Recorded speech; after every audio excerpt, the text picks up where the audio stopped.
Wewe si mbona ukaoge? Haya twende kwa.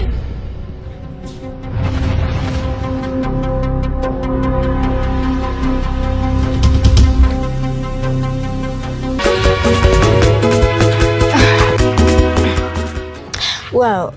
Hatimaye tumefika nyumbani baada ya siku ndefu tena yenye furaha. Kichenjele. Kiukweli nashukuru sana kwa siku ya leo. Na isitoshe leo nina furaha sana. Sijawahi kufanyia kitu ambacho umenifanyia wewe. Surprise ambayo umenifanyia leo kwa kweli sijawahi kuipata kabisa kwenye maisha yangu.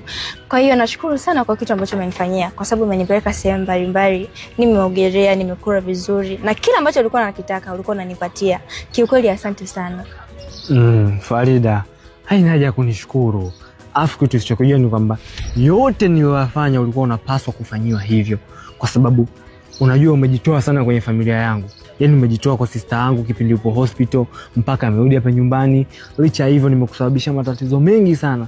Lakini hujawaza kabisa kuhusu hayo. Umekubali kuishi na sisi hapa, unatupikia, tunakula vizuri, unasaidia kufanya usafi. Yaani kimaisha kweli Farida, hicho nilichokifanya huenda kikawa ni kidogo sana kwa sababu wewe unajitoa sana kwenye familia yetu kuliko mtu yoyote yule. Ni kitu kingine Farida, unajua mimi nawe tumekutana katika njia mbovu sana, tumekutana katika majanga lakini umefanyika kama vile baraka. Yaani kimaisha kweli kabisa Farida, wewe ni mwanamke tofauti sana. Yaani tofauti na wanawake wote ambao nimeshawahi kukutana nao. Kiufupi tu mimi niseme tu asante sana. Na pesa ambayo leo mimi nimeitumia ingetosha kama ulivyosema, ingetosha kununua manunuzi hapa nyumbani, kama ni mchele, kama ni unga. Yaani mahitaji ya mwezi mzima ningeweza kununua kutokana na pesa ambayo nimeitumia. Lakini unajua kwa nini sijafanya? Nimeamua leo nikutoe hauti kwa sababu ukarefresh akili yako. Angalau mwenyewe ujione ni mtu kati ya watu kwa sababu umefanya kitu kikubwa na unafanya kitu kikubwa zaidi. Na ndio maana nikaamua nifanye hicho ambacho nimekifanya. Yaani huu ni mwanzo tu. Yaani hiki ni kitu kidogo sana kutoka kwangu. Inabidi upate vitu vingi sana kutokana na mambo ambayo unayafanya. Na punde si punde nitakupeleka Kenya. Ili mradi angalau ukakutane na watu wa Kenya huko ukawasalimie, maana ni wakarimu sana.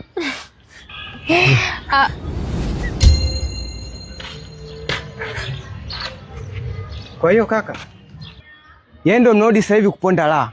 Yaani kula mema ya nchi. Mwenzenu kidogo ni uwawe hapa nyumbani.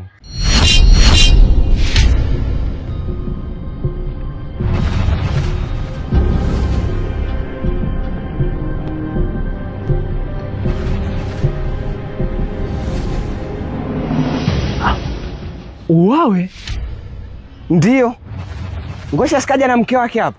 Wameleta fujo, wameleta vurugu. Wadai wanamtaka Farida na vitu vya Ngosha. Sasa sijajua hivyo vitu ni vitu gani. Na mimi nikasema sio kinyonge. Na mimi nikachachuka. Nikaokotea mjio akakimbia. Kwa hiyo amesema niwafikishie taarifa tu. Sasa hizi za hao. Ngosha amevuka mipaka. Na hiki alichokifanya lazima niende nyumbani kwake nikazungumze naye kwa sababu hizi ni dharau. Yaani hizi ni dharau. Haiwezekani atoke huko kwake haje hapa afu aje akuletee noma mdogo wangu. Na kibaya zaidi afu anakuja kabisa na silaha, ina maana haitaka kuumize. Ina maana haitaka akuzuru. Sasa lazima niende huko nikazungumze naye kwa nini anaanza kuniletea dharau. Ili hali mimi sijatia ndala nyumbani kwake na wala sijamletea noma kivyovyote vile. Kichenjele. Lakini mimi sioni kama kuna haja ya kwenda sasa hivi kwa sababu ndo tumefika. Kwa nini nilikuwa naomba ukae chini uweze kutuliza akili yako. Na ukishatuliza akili yako mimi na imani kabisa utajua ni kitu gani cha kufanya. Lakini sio kwa wakati huu, naomba usiende huko. Nisikilize Farida. Lazima niende nikazungumze naye kwa sababu hiki alichokifanya ni dharau. Yaani hakuna mshamba yote ambaye anaweza kaja hapa kati ya ndala katika kambi yangu mimi. Yaani hapa ni kama vile katika ngome ya Skyface. Hakuna mshamba yote ambaye anaweza kaja hapa kaanza kuja mbajamba. Mdogo wangu Sebiga wa mwenyewe shahidi mdogo wangu. Unapita Capricorn kuna mbaya, unapita utawala Kameruti, unapita mpaka Zuna Hefu mdogo wangu. Kuna mshamba yote ambaye anajamba? Hakuna kaka. Sasa Ngosha nani mzee? Yaani yeye nani ambaye anakuja katika kambi yangu afu anajamba jamba afu anakuja na ongea shit. Kwa lazima nikazungumze naye. Lakini Kichenjele. Tula. Niache Farida. Lazima nikazungumze naye. Sasa sikia mdogo wangu. Hapa ngoja niingie ndichi, nitoe zigwanda za kitozi, nivae gwanda zangu sasa eleza kimavimavi za mbubu mfupa mguu nondo mguu chuma stiliwa. Yaani mimi ndio wa kwanza kutoka Kenya afu nigeni maua yangu. Sasa ngoja tukaoneshane huko kimavimavi. Sikiliza. Tula hapa tunageuka sasa hivi. Tutoke mdogo wangu. Sawa kaka.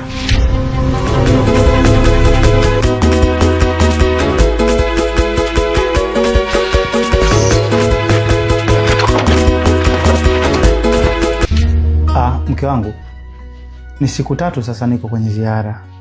Na kiukweli nimekuwa busy sana, hali iliyopelekea nimeshindwa kurudi nyumbani muda wa siku 3.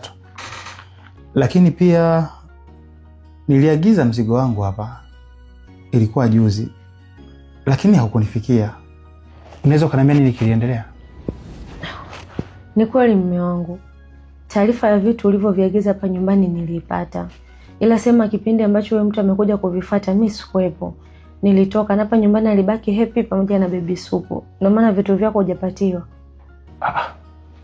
Kwa hiyo ulikuwa umeenda wapi? Mpaka ikashindikana wewe kutoa mzigo wangu na mzigo nikaukosa. Mume wangu sikuenda sehemu nyingine tofauti. Ni Dasofi aliniita nyumbani kwake mara moja. Ndio nienda kuzungumza naye. Oh. Anyway, basi sawa. Na kuna kitu kingine nataka nikuulize. Kwa mujibu wa maelezo ya mtoto, ananiambia jana hakwenda shule. Na pia nimeangalia kwenye beseni nimeona nguo zake zimerowekwa. Unaweza kuniambia una maana gani kuziroweka nguo zake za shule? Alikuwa unajua kesho anataka kwenda shule. Na kama umeziroweka leo na jana hakwenda shule, vipi kuhusu leo ameenda? Hapana mume wangu. Leo hajaenda shuleni kwa sababu aliniambia anajisikia vibaya. Kwa hiyo sikutaka kumsumbua, ndio maana nikamwacha apumzike afu kesho ataenda. Na kuhusu kuziroweka, mimi ndo nimetia kwenye maji kwa sababu niliona ni chafu na nikaona Happy pia alikuwa na kazi nyingi. Kwa hiyo nikaloweka ili jioni nizifue. Kwa hiyo umeziroweka nguo zake za shule. Alafu uko shuleni ataenda nani? Au ataenda amevaa nini? Au ndo lengo lako asiende shule tena siku ya 4, si ndio? Nisikilize vizuri. Sitaki utani na elimu ya huyo mtoto. Nimewekeza pesa. Na kama nimewekeza pesa nahitaji uangalizi wa hali ya juu. Sasa tutakapokuwa tunamwachia mtoto anabaki nyumbani tu bila sababu za msingi, ni kitu ambacho kitakuwa kinatia hasara. Na sio kitu kizuri kabisa kwenye ukuaji wa mtoto. Hivi Beni ambacho hujaelewa ni nini? Au ni yako ni unione tu mimi nimetumia lugha ambayo sio nzuri humu ndani, nimeongea kitu ambacho hakieleweki mpaka nimefikia hatua ya kugombana, ndio uone kabisa mimi ninachokifanya niko sahihi. Nimekwambia huyu ajeenda shule kwa sababu anajisikia vibaya. Na kuhusu nguo nimeshakwambia nguo zilikuwa ni chafu na Happy alikuwa na kazi nyingi. Nimekwambia nazifua mimi mwenyewe, bado endelea kuongea. Haya hapo nataka niongee nini tena kingine unielewe? Wewe unachokiongea hivi unakielewa kabisa? Nakuuliza unachokiongea unakisikia? Nimesema sitaki utani na elimu ya mtoto. Tunatakiwa kuhakikisha wote wawili tunashirikiana kwenye uangalizi wa mtoto ili kumpa malezi mazuri na future yenye maana. Sasa napokuambia usiloweke nguo za mtoto muda ambao anataka kwenda shule, unashindwa kunielewa kitu gani hapo? Kwani uangalizi unaozungumzia hapo Beni ni upi? Huyu mtoto mimi si ndo nakuwa hapa nyumbani na muandaa mpaka anaenda huko shuleni. Uangalizi gani ungeo unautaka? Au nia yako aende shuleni na nguo chafu, walimu wakamwangalia kabisa wanaona mwanafunzi ni mchafu. Anayesemwa ni nani kama sio mzazi wake anayekaa naye nyumbani hapa? Nisikize vizuri Beni. Mimi nimeshakwambia hizo nguo nilizitia kwenye maji. Okay, tufanye yaishe babangu. Mimi sitaki maneno na wewe, sitaki lawama na wewe. Hizo nguo namuita Happy anaenda kuzifua muda huu. Unatakiwa kuzifua hizo nguo kwa sababu kesho ni shule na lazima aende. Hapa inaonyesha wazi ana siku 2 ajaenda shuleni. Na sasa hizi nguo bado zimekaa kwenye beseni. Hii inakuwaje? Anyway, nadhani nimeeleweka. Baby Supu, nimekagua madaftari yako na nimeona unaandika vizuri na una ukuaji mzuri. Ila unatakiwa kupata uangalizi mzuri. Na ndicho kitu nakisisitizia hapa. Unahitaji kupumzika. Hakikisha mtoto nguo zake zinafuliwa na zianikwe sehemu salama ili kusudi kesho aende shule. Okay, sawa nimekuelewa. Anyway. Acha nikapumzike mtoto mzuri, sawa? Sawa. Unapendeza.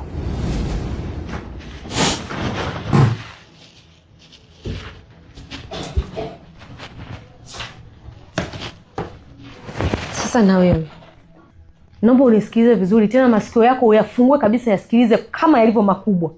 Ole wako hicho kule na Beni na unamwona kabisa kichwa chake kimeondoka hapa kimechanganyikana. Sasa akuita akuulize kuhusu habari za pesa ya kutumia shuleni. Fungua mdomo wako mwambie sikupatii. Na wakati unajua kabisa hiyo pesa sikupatii kwa sababu ipi? Yaani chakula unachokula huko ndani ndio hiyo pesa yuko shuleni. Sasa nyenyua mdomo wako mwambie Beni, mimi hela sipatiwa kutumia shuleni. Taona nitachokufanya. Sawa, mimi sitamwambia. Ndio ujishikilia hivyo hivyo. Ole wako useme tu sitomwambia, fuitwe kule uongee unachokijua. Kuonyesha.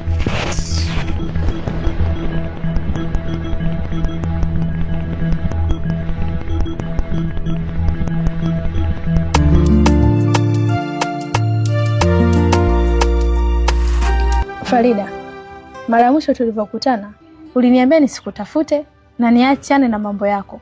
Vipi, mbona umenipigia simu? Kuna nini?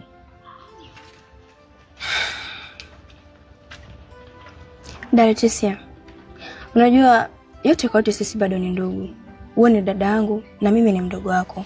Na tumelelewa kwenye mazingira magumu sana toka tukiwa wadogo mpaka sasa hivi tulipofikia. Nimeamua kubadilisha mfumo wa maisha yangu. Toka nilipoanzia mpaka hapa nilipofikia. Nahitaji sasa kuishi maisha mengine. Farida. Unataka kubadilisha mfumo wa maisha yako? Kivipi na unamaanisha nini? Unajua toka siku ile umemwambia kwamba Kanoni nimeuza vitu vyake. Toka siku ile amebadilika sana. Amekuwa ni mtu wa fujo, anakuja kule nyumbani na kuanza kutishia watu. Kwa hiyo nimekaa mwenyewe nikafikiria, nikaona nikiishi maisha yangu ni bora kuliko kuishi maisha ambayo yako chini ya mtu. Lakini pia dada, nimekupigia simu na nikakuita hapa kwa ajili ya kuja kukupa pesa. Nahitaji unikopeshe pesa. Farida, unataka nikukopeshe pesa? Una shida gani mpaka unataka kukopa pesa? Halafu hiyo pesa ni kiasi gani? Kuhusu kufanyia nini? Sidhani kama ni muda sahihi kwa sasa kukwambia, lakini nilikuwa nahitaji kama 1,000,000 hivi. Farida, 1,000,000? Farida, mbona pesa nyingi sana wewe? Haya, mimi dada yako hiyo pesa naitoa wapi? Ukiangalia mimi nimeanza kazi juzi tu. Halafu hata nikisema hiyo pesa ni force kuipata, lazima itanichukua hata miezi 4. Na unaweza kuniambia pesa ni ya kitu gani? Yaani unataka kufanya kitu gani pesa nyingi kiasi hicho? Lakini dada, mimi najua uwezo wa kuipata kwa sasa unayo. Na kama ukifikiria na ukapata hiyo pesa, basi naomba unipigie ili niweze kuja kuchukua. Pia nimekwambia kabisa kwa sasa sio muda sahihi wa kuweza kukwambia pesa nahitaji ya kazi gani. Farida, naomba nisikilize vizuri. Mimi naomba niambie pesa unataka kufanya kitu gani? Labda ukishaniambia pesa unataka kufanya kitu gani, kama ni cha msingi, mimi nitafanya juu chini ili kusudi nipate hiyo pesa nikusaidie. Lakini sasa hutaki kusema. Nitakwambia muda ukifika. Lakini sio kwa sasa. Anyway, naomba nifanye kitu kimoja. Mimi kwa sasa hivi sina pesa, lakini ngoja nitajaribu kuwazima kwa watu. Nitajaribu kukopa na nikipata nitakupigia simu. Lakini natamani sana uniambie pesa unataka kufanya kitu gani kwa sababu ni kubwa sana Farida. Sawa, asante. Kama ukipata utanipigia simu nitakuja kuchukua. Naomba niende nyumbani. Wewe Farida. Farida. Kuna na shida gani? 1,000,000? Hello, mambo vipi? Hivi unajua kuwa ukiwa na line Halotel unaweza ukajipatia GB 5 kwa shilingi 7,000 tu. Na hizo GB 5 zitadumu ndani ya mwezi mzima. Ndiyo, na GB 7 kwa shilingi 9,000 tu ambazo zinadumu ndani ya mwezi mzima. Najua unashangaa, huo ni mnyama Chris Bando. Chris Bando sifa yake ya kwanza ni muaminifu, anajua kuhenda. Ukituma pesa unaungwa. Ila Chris Bando ana namba 4 na sisi tutakutajia namba 2 na zingine 2 tutakuandikia hapo chini, ambazo ni 06 15 75 43 03 na nyingine ni 07 66 58 65 27. Ndiyo, na hizo ni kwa ajili ya kumpigia Chris Bando. Lakini sasa kama utataka kutuma pesa kwa ajili ya kuungwa kwa vifurushi vya Chris Bando, utatakiwa kutumia lipa namba tulizokuwekea hapo chini. Hakikisha jina linatoka Christopher Luoga. Na baada ya kufanya muamala huo, hakikisha una screenshot muamala wako kisha unamtumia Chris Bando. Na baada ya kumtumia hapo utakuwa umeungwa. Chris Bando, bei kitonga!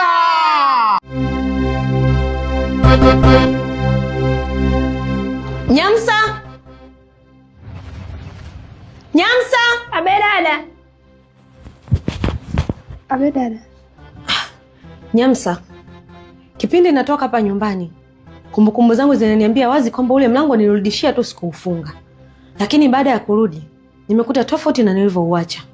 Ni nani aliingia chumbani kwangu?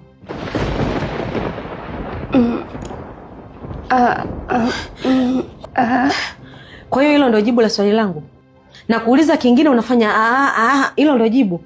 nahitaji jibu la swali langu. Ni nani aliingia chumbani kwangu baada ya mimi kutoka hapa? Ni kweli dada, mimi niliingia, ila sikwenda makusudi kwa sababu niliona asubuhi ulikuwa na haraka sana. Kwa hiyo nikaamua nikahakikisha kama mlango uliufunga. Kwa hiyo ndo nikaenda kufunga mlango. Yaani wewe uliingia chumbani kwangu mimi? Ni kitu gani na share mimi na wewe mpaka ukaingia chumbani kwangu? Hapana dada. Okay, sawa, uliingia. Umeona nini? Nimeona sijaona kitu. Nakuuliza tena. Una uhakika ulivyoingia chumbani hujaona chochote? Sijaona chochote. Nakuuliza kwa mara ya mwisho, hujaona kitu chochote chumbani kwangu? Ni kweli dada, nakuhakikishia sijaona kitu chochote kile. Okay, sawa. Hujaona kitu chochote. Nahitaji kujua kilichokupeleka chumbani kwangu ni kitu gani? Dada Janeti alikuja hapa, kuna mzigo aliagiza na shemeji Beni. Kwa hiyo huo mzigo hata hivyo sikuona. Hata mwenyewe ulisikia kwamba shemeji Beni alikuwa analalamika sana kwamba mzigo wake hajaupata mpaka sasa hivi. Nisikize vizuri Nyamsa. Kile ni chumba changu. Tena ni chumba cha bosi wako ambaye anakulipa mshahara humu ndani na unakula kwenye nyumba ya bosi wako, hulipi chochote. Hivyo basi, kosa kama ule ulifanya leo likijirudia tena, na kuhakikishia kwenye nyumba yangu utatoka. Na nitakufukuza kazi bila hata kukutazama usoni mara mbili. Sitaki tena kosa lijirudie. Na chumba changu kiogope kama serikali na bangi. Yaani sitaki ukatiza ovyo ovyo. Na nilikukataza toka mwanzo kufanya maamuzi ambayo unajiamulia kwenye kichwa chako, sijakuambia wala sijakutuma. Ushai chochote kwenye chumba changu. Sitaki kosa lijirudie tena. Na umesema hujaona kitu chochote? Ndio dada, sijaona chochote. Basi sawa. Unaweza ukaendelea na kazi zako. Sawa dada.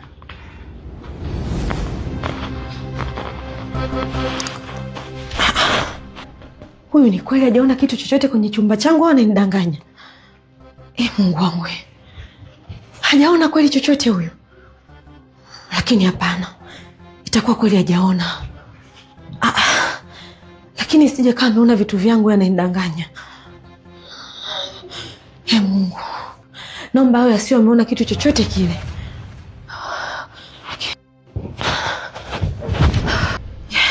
Ila hapana. Atakuwa hajaona kitu chochote kweli. Asante Mungu.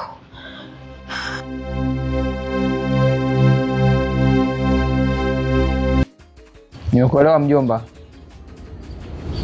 Ni sawa. Lakini ndo kama nilivyokuambia. Mimi kiukweli siwezi kukubali mjomba. Nyewe fanyeni tu wangu mje. Tuje tulifanye ile jambo lile la haraka sana.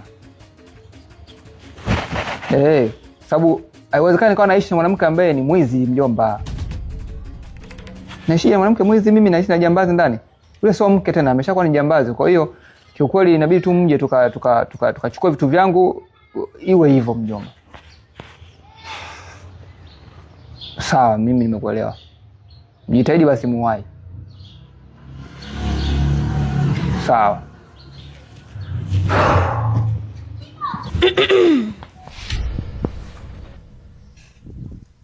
Mume wangu, hiyo nguvu ambayo unaitumia hapo kumuita mjomba aje hapa nyumbani kwako, ndo nguvu ambayo unatakiwa utumie kwenda kudai haki yako na mali zako.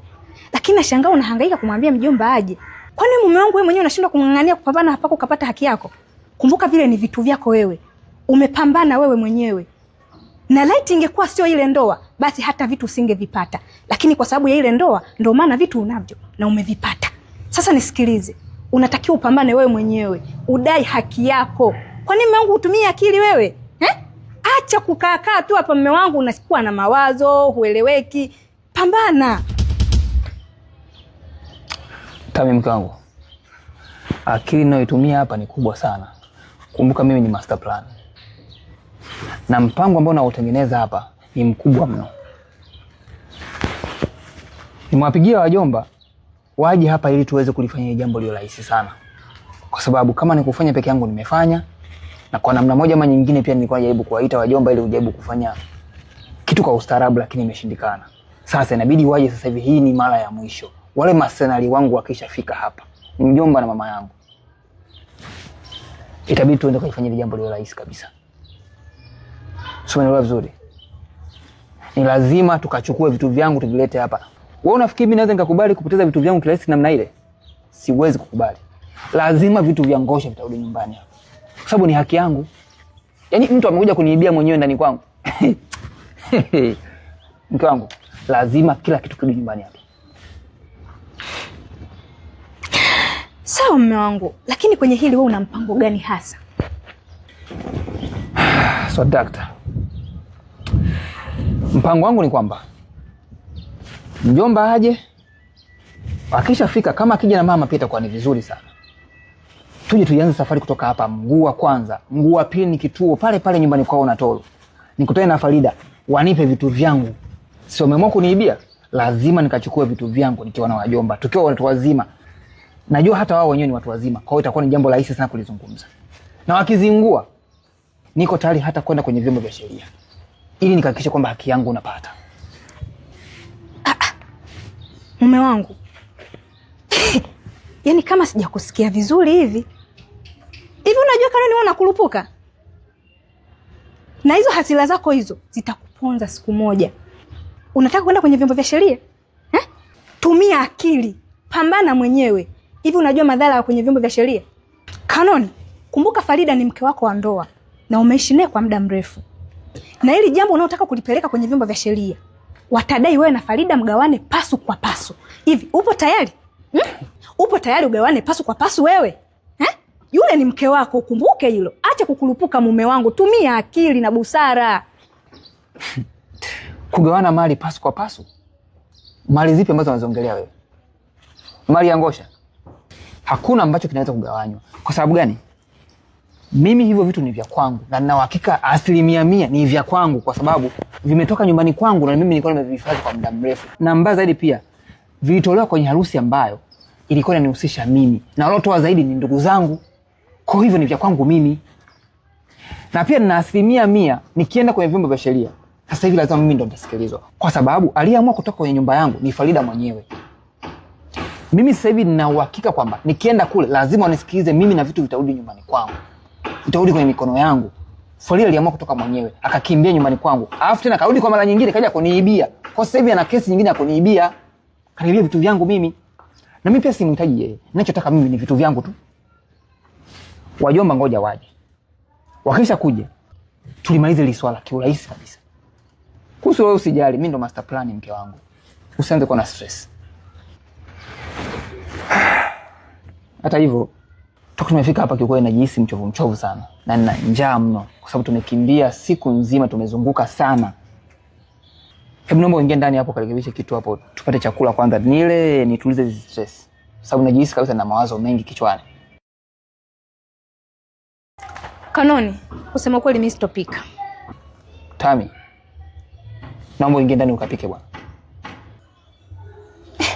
Kanoni, mbona unakuwa hivyo? Nishakwambia mimi leo sijisikii kupika. Mimi sitopika bana. Tami, nakuumiza. Siwezi kurudia mambo mbili kwa sababu nishachoka hapa, nimezunguka siku nzima unajua kabisa. Na usitaki kuni stress sasa hivi. Zika kupasua hapa nikakuboost kichwa hicho, nikakupiga tumboni hapa sasa hivi nikakupiga teke, nikapata kesi. Usinitafutie kesi mamangu. Ingia ndani nikapika chakula bana. Angalia kichwa kama boga. Boga kabisa.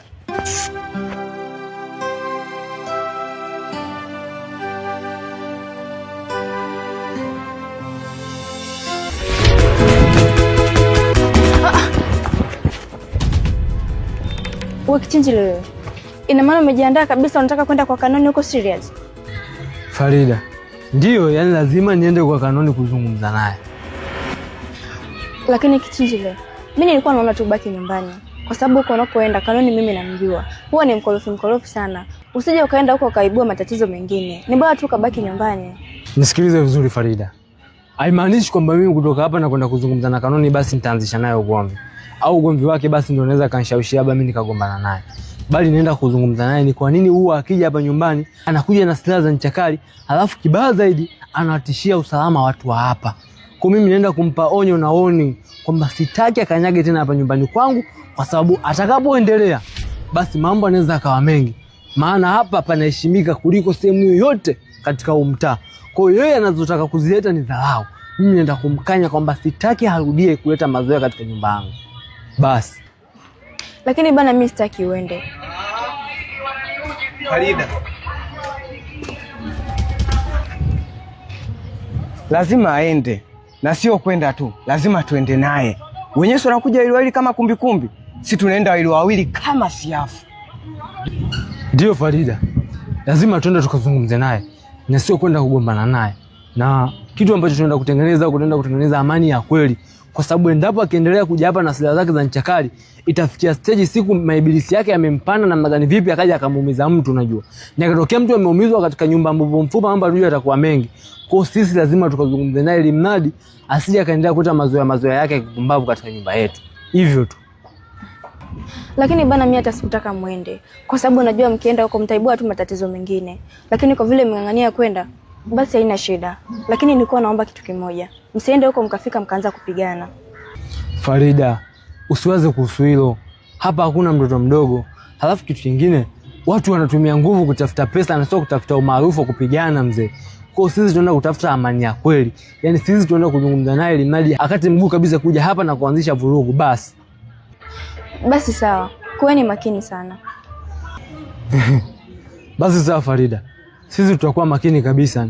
Ila tu cha muhimu ni inabidi uwe makini sana. Tena ikiwezekana usitoke hapa, maana wewe usalama wako 100% hupo hapa nyumbani na sio sehemu nyingine. Kwa hiyo pia cha kukushauri nayo inabidi usitoke hapa nyumbani ili mradi kuangalia usalama wako kwa 100%. Sawa, mimi nitakuwa makini. Basi dole hapo wenyewe, ubaki salama. Oa, tufutike. Basi sawa.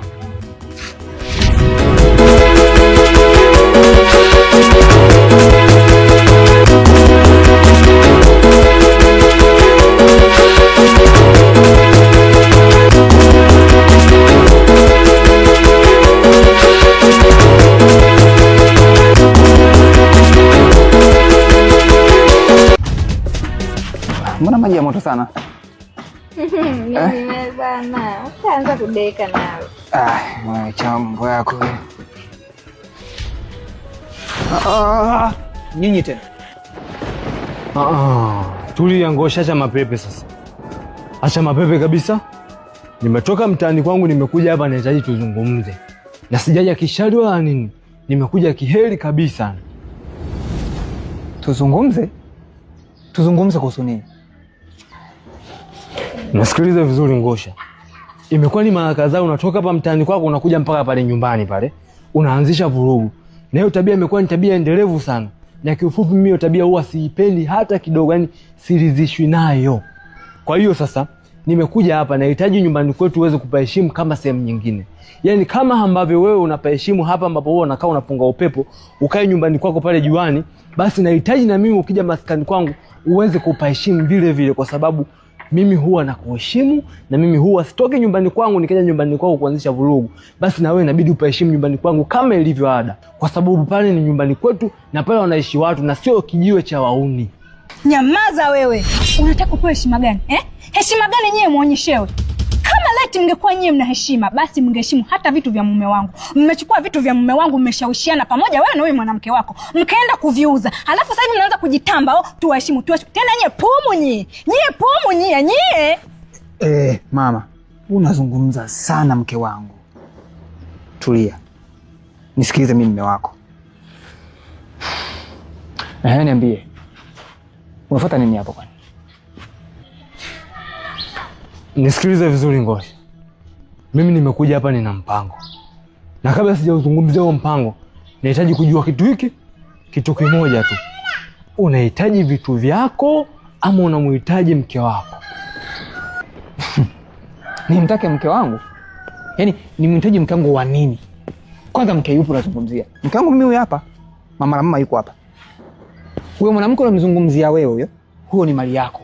Simhitaji tena. Siwezi kurudia makombo ya mwanamke ambaye aliamua kuzini kwenye nyumba yangu, akaondoka. Ukamchukua kaishi naye mpaka sasa unaishi naye unaendelea kula unajilia mwenyewe. Mke wa mtu unajilia. Hao ni makombo sihitaji tena. Ninachokitaka sasa hivi, nataka mali zangu ambazo mmezichukua kwa mpango wenu wa wizi, Farida kaja kuziiba hapa ndani. Ndio ninazozitaka hapa. Kwa bila kupata mali zangu, utaendelea kusumbua sana. Nitakuja sana nyumbani kwako. Kwa nataka mali zangu peke yake. Basi wenyewe Dore. Kwa kuwa unahitaji vitu vyako, mimi nimekuja hapa ninadili. Nataka mimi na wewe tule dili ili mradi tuweze kupata vitu vyako kwa haraka zaidi. Dili? Dili gani? Yaani uzungumzie mambo ya dili kwenye mali zangu. Ningekuwa una busara sana kama ungeamua kutoka hapa sasa hivi, uende nyumbani kwako, ukachukua vitu vyangu vilete hapa, tumalizane. Kuliko kwanza kuniambia mambo ya dili, si dili la nini? Mambo ya dili hayahusiani na mali zangu bwana. Mimi story ni rahisi sana kwangu. Nataka vitu vyangu virudi nyumbani kwangu, mambo ya mwanamke baki naye. Ukishaleta vitu vyangu hapa, hatuwezi kuzungumza chochote. Na wala hutoniona nakuja nyumbani kwako kukusumbua. Hivyo tu mzee. Kwa hiyo kitu nilichokuwa nakihitaji, usije ukaleta mguu wako tena pale maskani. Kwa sababu umesema unahitaji vitu vyako na umhitaji mke wako. Basi mimi vitu vyako nitakutafutia na nitakuletea hapa hapa uswahilini kwako. Nadhani tumeelewana. Ya, ni kweli kabisa kaka. Tunaweza tukafutika tu. Bye Yoda.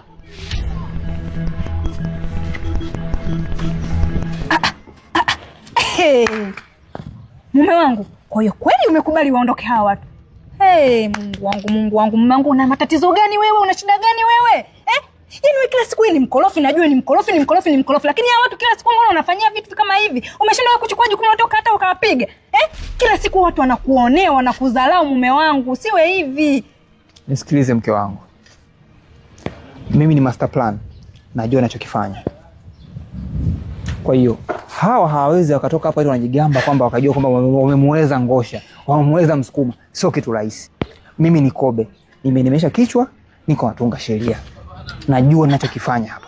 Kwa hiyo acha kujipa ghadhabu. Najua nitafanya mpango gani kwenda kuchukua vitu vyangu, na wala siwezi kukubali kusubiria mpaka watafute vitu vyangu ndio waniletee. Mimi najua ninachokifanya. Ndio maana wasubiria wajomba waje hapa tunyanyue mguu kutoka hapa tuende tukapate vitu vyetu huko. Basi. Mwangu, yani wewe unazingua sana. Yaani mimi nikajua pale hata utachukua tena kutafuta hata wewe panga utaenda kuwapiga, lakini ndio kwanza hata kufanya chochote ufanye tu unaongea tu. Kila siku ni mtu wa kushindwa tu. Hadi unanikera yani.